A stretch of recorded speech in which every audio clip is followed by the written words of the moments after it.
very, very close. These are the priorities that are actually in our control and we can do something about. So that carrot symbol is very important to me. I think about Gandhi when he was doing his leadership. He had a very subversive small thing that he would do, and that was that he was spinning the entire time as he was sitting talking to world leaders and the media. And that was subversive because he was saying we can take back control. We don't need to ship everything out to England and have it come back. We can do our own. We can do things the old way, and we can put things in our own control. And that's what the carrot represents to me. We can grow our own food. We can grow our own businesses. We can take control of our health, and we can take care of the health of our neighborhoods as well.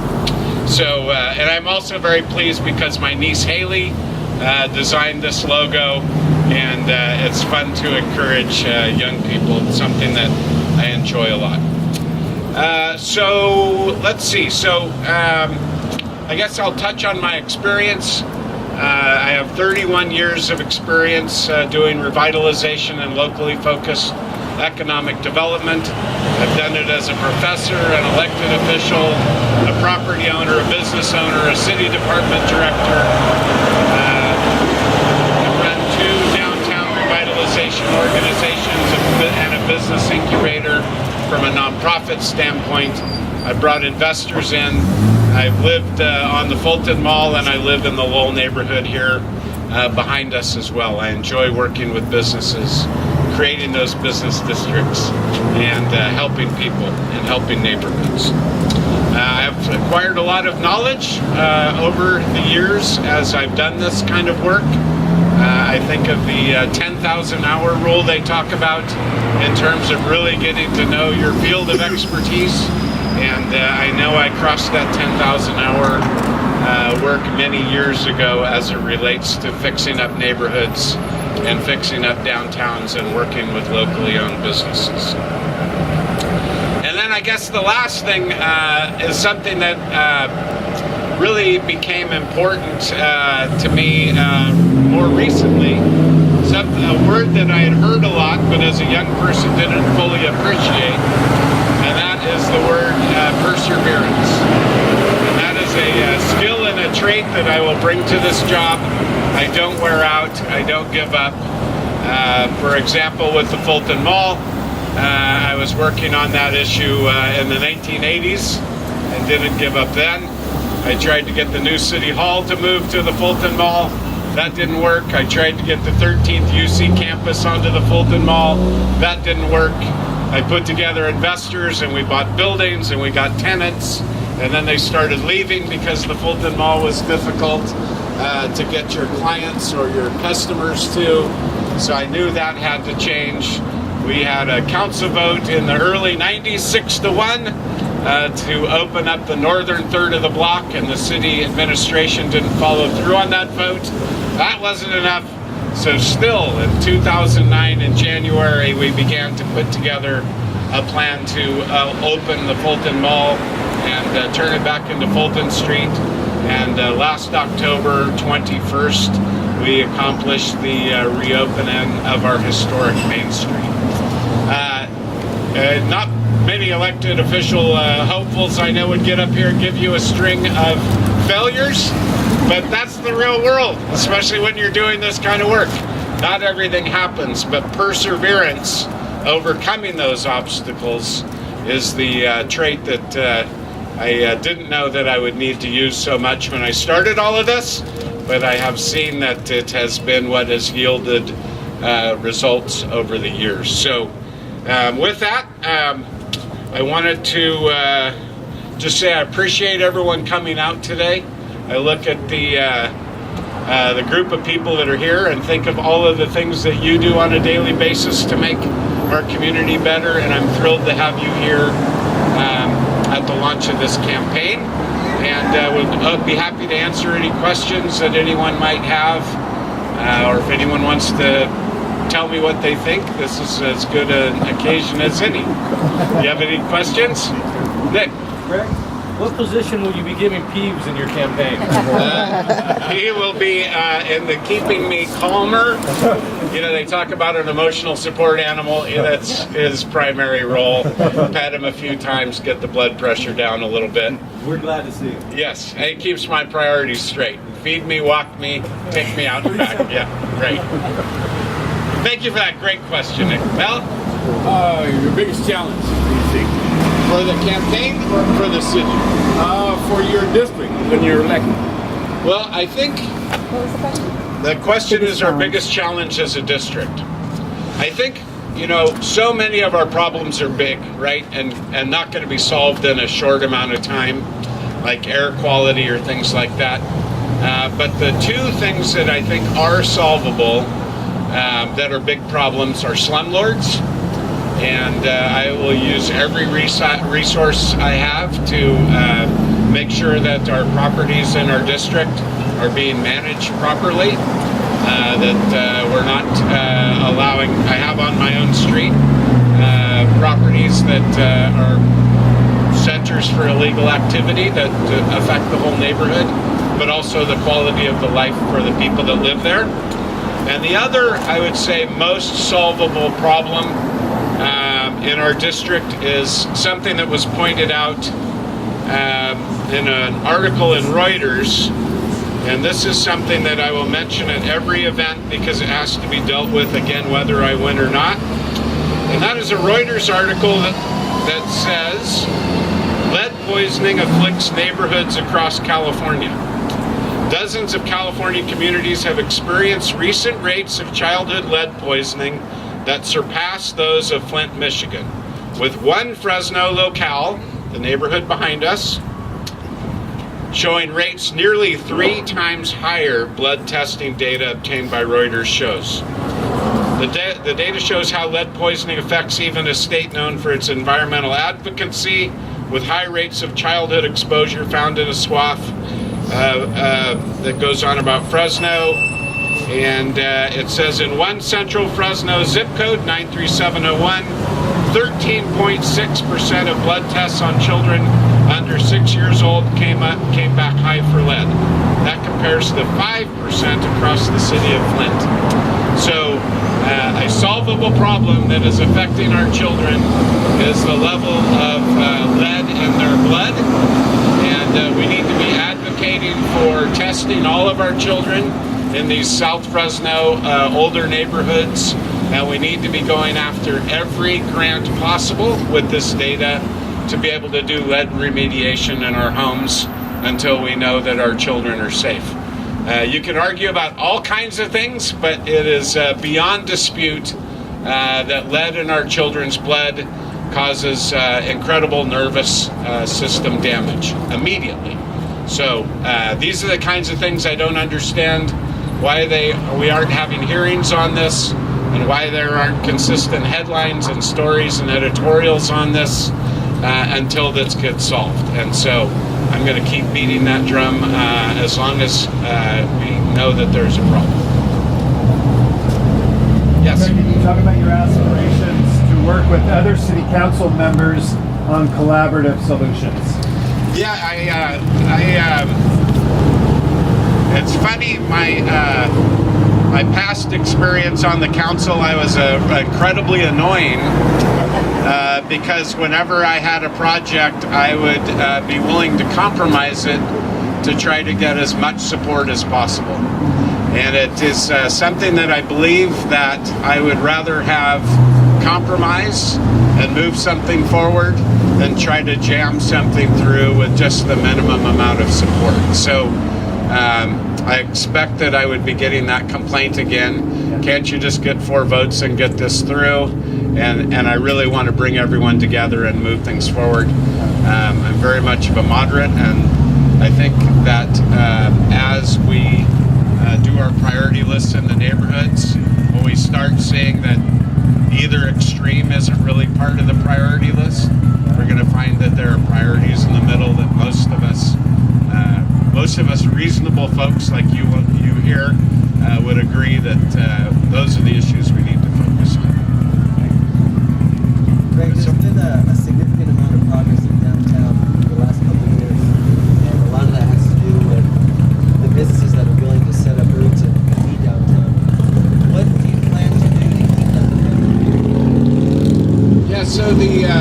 momentum downtown, really, we're at a critical stage. And as you know, in my workday world, I'm working on those kinds of issues on a regular basis. We really need three things. We really need to focus on getting the property owners to fix up their property so that it's rentable.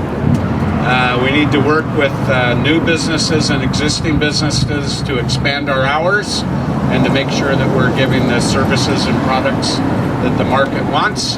And the third part is, as a council member, I am going to be in the office making sure that plans are getting through so that we're not getting bogged down on things like outdoor dining like we are right now, so that we are managing our parking as effectively as we possibly can, which I don't believe we are doing now, and taking care of those issues inside the building to help those property owners and those business owners to succeed.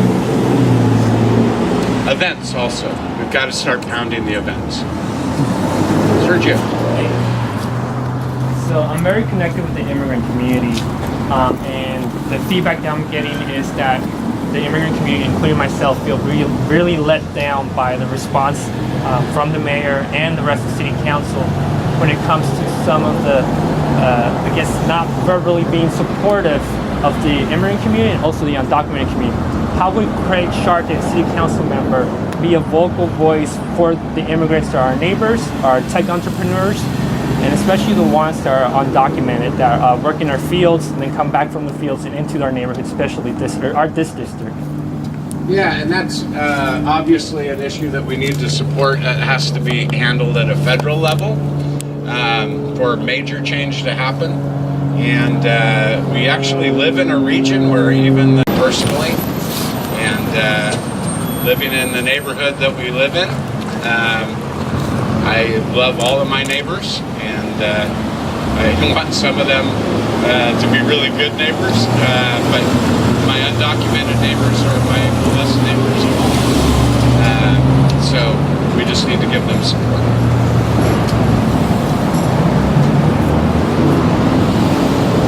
Anyone else? Questions? We'll have plenty of other opportunities. Yes, Jake. Well, with all of the development downtown, do you see the Tower District getting left behind in any kind of way? Interesting. What I have seen in my experience looking all over the country at how cities revitalize is that when you get your downtown core working, that Wesley's here to pet peeve. Just give us 5 minutes, Wesley. 5 minutes, all right? What was I going to say? Wesley. Tower District. So what I've seen around the country is that when your downtown core begins to function well, that all of the districts around it begin to function well too. So by pulling the energy back into our downtown, it kind of brings our whole city back into balance. And it's not Southwest Fresno versus downtown, or Chinatown versus downtown, or Tower District versus downtown. It's helping all of those neighborhoods rise up from where they are right now, helping them all get that boost. But as downtowns begin to function well, that's energy starts spilling out in every direction, and that's when you see cities having multiple districts all starting to thrive. I have never seen it work where you have districts that work well and an ailing downtown. So I've never seen it. I've gone to every city I can possibly get to over the last 30 years, and I have yet to see it. Now, there could be an exception, but it would be an outlier. What I have seen work is get your downtown going and everything else starts to function better. Yes, Mel. Got a website for money? We will. What is it going to be? Are free. Okay. We don't have it yet. In a couple of days. Okay. I know they're working. Yes. So, Fresno is Nashville. Can't hear him. We are spread across a lot of land, and there are a lot of people that still view downtown Fresno as a place to avoid. what would Craig Scharton do to encourage the North Fresno areas and the Clovis communities to embrace downtown Fresno? A couple of things. So how do we get people that aren't currently downtown enthusiasts to jump on the bandwagon? So one thing I think about is the fact that I have an iPhone, but I do not sleep in front of the Apple store when they have the newest one, right? So downtown's just like any product. You get early adopters and people that are naturally going to be inclined to come down here. And what we want to do is make sure they have a great experience. So when Los Panchos applies to have their patio, we want that to happen quickly, and they get their facade done, and then the downtown supporters have one more great place to sit outside and eat and have fun with their friends, right? So we need that to happen quickly, because there are people already downtown enjoying it. We just want to give them more to do.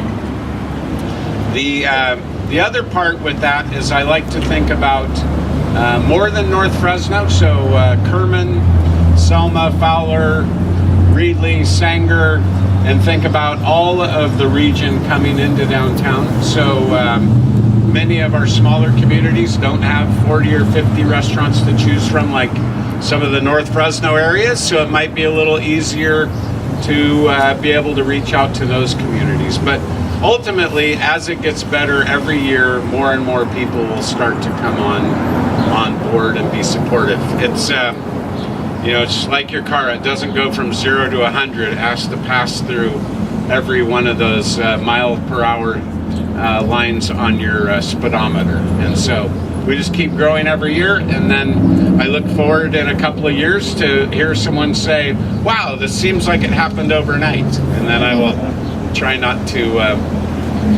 say anything that'll get me in trouble. Right? But it'll appear that way over time. Sure. We see get another bean store up there where Casa de Tamales moved out. And there's a place next door you can have 3 patios, outdoor, semi-outdoor, and a living and indoor rest of the stairwell. That's 3 patios you can have if you start beans up there again. Yes. I won't be launching a new restaurant today. But I'll still be paying off the old one for a little bit. We'll get back, and then we'll think about the next one. Arlene. Address parking meters. Downtown Fresno is absolutely filled with them. You can go to any hall, including anywhere in the tower district. That's going to pull out of downtown. Yes, we are not managing our parking right now. We're sticking up meters, and we're not. That's not a complete system. So we actually have someone at City Hall that's really a nationally recognized leader who I would like to see operating the parking system. But there are much more thoughtful ways to do it. First of all, you want to get as many people in the garages as possible, and right now the garages are incredibly expensive. We got $1 or 1 hour free in the garages, but it should be at least 2 hours free to get people in there. We should have a simple system that says if you do get a ticket downtown, your first one is a pass. Your second one is maybe a low rate like $5, and then it graduates up so that people can learn that if they park in the garages, they will have they won't have the stress of worrying about a parking ticket, and they'll have reasonable costs. We should be fixing our rates within the garages and lots so that it is a fluid structure. And right now, I will say that we are charging people who have monthly passes in the garage higher than city employees, or even me, someone who has a permit, or the city council has, and I don't think we should be charging anyone higher than we're willing to charge ourselves within the city structure. So those would be examples of some of the changes that we need. We definitely need to have meters that are smart, so that you have multiple ways to pay and you don't have to carry around a roll of quarters all the time. Put a nickel in the meter, you know what you get? I think 0, yeah. 2 minutes, right. Yeah, it's not a good system. It just shows that we have not put a lot of time, effort, and thought into the parking management program, and that is something that we need to change immediately because it does affect how we do. All right. I appreciate you all being here, and Wesley, you can give Peeve a belly rub now. And if you'd like to come inside and join us for a little bit, I appreciate having you all. I think you'd all enjoy getting to know each other, and I'd like to hang out with you for a little bit more. Thanks for your support and coming out today.